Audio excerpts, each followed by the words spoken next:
Right, we're on the new one today, or at least we're going to start today. So the customer's got a brick-built garage. It's less than 6 metres and it's less than 3 metres wide as well. It's got a concrete tile roof on, so there's no worry with asbestos there. What we'll probably do, we'll probably strip off the roof, stack it all on the drive, and then we're going to break down the bricks, and I'm thinking we're going to throw them on Facebook and get somebody to come and take away for free. If not, they'll have to go in the skip, but we'll see how we go with that. So there's the timber supply there. It's just arrived. We are timber from Shire Timber. Jen's going to help unload that as well. If David just has a look here, there's an electrical supply going there to the garage, so John's going to disconnect that. What I'm thinking now is if we look at the level of the floor there, David, and if you can just see the level of the floor there on the path there, so the path is actually higher, so what we may well do is lift this garden room up. We obviously won't use the base. You can see there, look, it's no good at all, that base, so we will be punching holes in that as well. But what we might do, we might lift it up just so that when you walk out the patio you can walk straight into the garden room. So the timber arrived there. Jen's just hooking it up now. It's literally flat pack. Everything there you see, it's like if you could buy one of my build packs, then all this, you'll get a full list for all this. You've got the CLS there, there's an internal wall, there's the external wall stuff, there's some OSB there as well, there's some chipboard flooring, more OSB, and here is a timber. I'll explain that as it's coming off as well. Just take them chocks. We'll just drop this on the drive and then move it round when it's here.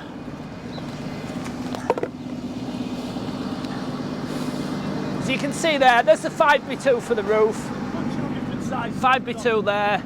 There's some green 4x2 there. There's 4x3 which will go in the perimeter, and there's some 3x2 CLS and some 4x2 CLS and some slate battens as well.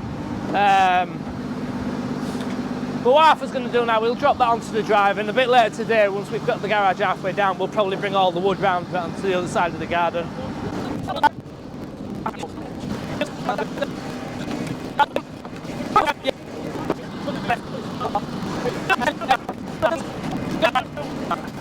Right, so I'll talk you through this pile of wood then. We've got the 4x3 there, that's for the perimeter in the middle. It's pressure treated. We have got 4x2 green treated under there, which you can just see under there. That's for the base. We've got some 5x2 there, that's for the wall, front wall and the roof. We've got some slate battens, that's for the cladding. We've also got some CLS there, which will be for some of the walls. On the pile here, we've got 11mm OSB. We've got a lot of that, so we've got an internal wall going in there. We've got 22mm Aga floor in there. We've got 18mm OSB free for the roof, and under there we've got all our CLS, which will build the walls and the internal wall as well. And generally, what we'll do as well, we'll get some fixings thrown in.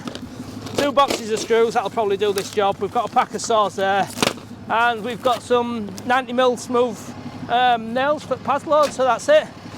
This is Arthur. Arthur drives for Shire. You'll not get a better driver anywhere in the country. Tell John 7:19:18. He wanted to know how much he did. 7:19:18. So that's it. What we're going to do now, we're going to drop this garage and then hopefully get this base prepared.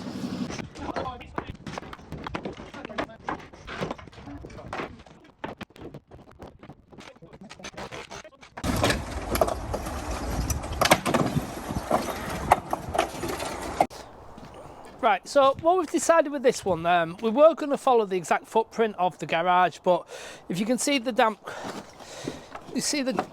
course there, that's the ladies' garden next door. Now I'll address that situation in a minute, and we've got that there as well. So what we're going to do, we're going to bring the full garden room that way, and we're also going to push it away from this wall as well. So what John's going to do tomorrow now, he's going to run the still saw halfway down them flags, take away all that earth there and get rid of that. Now what we're thinking here is, so this lady's garden runs up, which is just showing you on damp course. Now if David stands here, she's had this wall for as probably as long as she can remember. So what we're probably going to do, we're going to take off this barge board here, take off the wall plate. I'm going to build the wall up a couple of courses, and I'm going to put we're going to put a capping on the wall. So what we'll do then, we'll bring our building forward a little bit here, and I'll return some cladding around there, so there will be cedar like that, and then across the front of the building there. So for all intents and purposes, this lady's garden is not disturbed then and not damaged, and she's still got what she had before, so there's going to be no great shock to her. And also the border there is staggered, so if we were to take this full wall out, we would be left with like an awkward little awful bit of land, which, you know, we don't. What we're trying to do is give the customer the best experience, but also give the neighbour the best experience as well, because we don't want her to come home and think, oh my god, what have they done? So that's what we're going to do. We're going to keep this wall, we're going to tie it into our building, because it has got a little bit of a wobble on it, but it's not much. We're going to tie it into our building, well, I know what's going to happen. It's going to look like a cedar clad building from there and there, and this lady's still going to have the brick wall she was left with eventually. So you might want to watch this one towards the end, because it should be quite interesting. Right, over a year ago now, we stumbled across these boots, steel blue Southern Cross. I stumbled across them and we got the rest of the team them. I am on my second pair. John and Jen are still on their first pair, and fortunately enough, Steel Blue have actually sent Jen some new boots for us all to try out. Me and John, we'll talk about them in a minute. Me and John have been given these new ones that are only on the market this month, and Jen's got the pink Southern Cross ones as well. Now, like I said, we're not being given any money to promote these. They've just sent us them for free, and you know what I am like. If you know me, I'll tell it. If it works, it works, and if it don't, I'll say it don't. Now, these boots are absolutely amazing. They are the best boots you will ever wear in the construction industry. I mean, John and Jen, a year old, and there's still plenty of wear left in them now. Again with John's, a year old, but still plenty of wear left in them. You can have a look at Jen's now. She got them sent free of charge to try out in lovely pink. Southern Cross they are. And John's are the newest on the market now. They are Southern Cross as well, and they are slate. I'll just talk you through them. They've got a steel toe cap. They've also got an inner sole protection as well. They've got a side zip as well, which is absolutely brilliant if you want to slip them on and off when you're nipping inside of a customer's house as well. So like I said, they're leather as well. Nice steel toe cap on them. They're light, they're comfortable, and you spend at least 8 hours a day, 5 days a week minimum in your work clothes. So something like this is an investment. 8 hours a day stood in them. You normally want to get home and pull your boots off as soon as you get home, but with these you'll wear them throughout the day. They're absolutely amazing, and it's not because I'm getting paid, it's because they're actually brilliant, and they sent us them to try them out. So me and John are going to trial these now, but like I say, these have lasted us a year now. We're going to trial these out. I'll talk to you about them again in a week or 2 weeks, but we've put them on today, and it's like putting a pair of trainers on, isn't it, John? Absolutely amazing.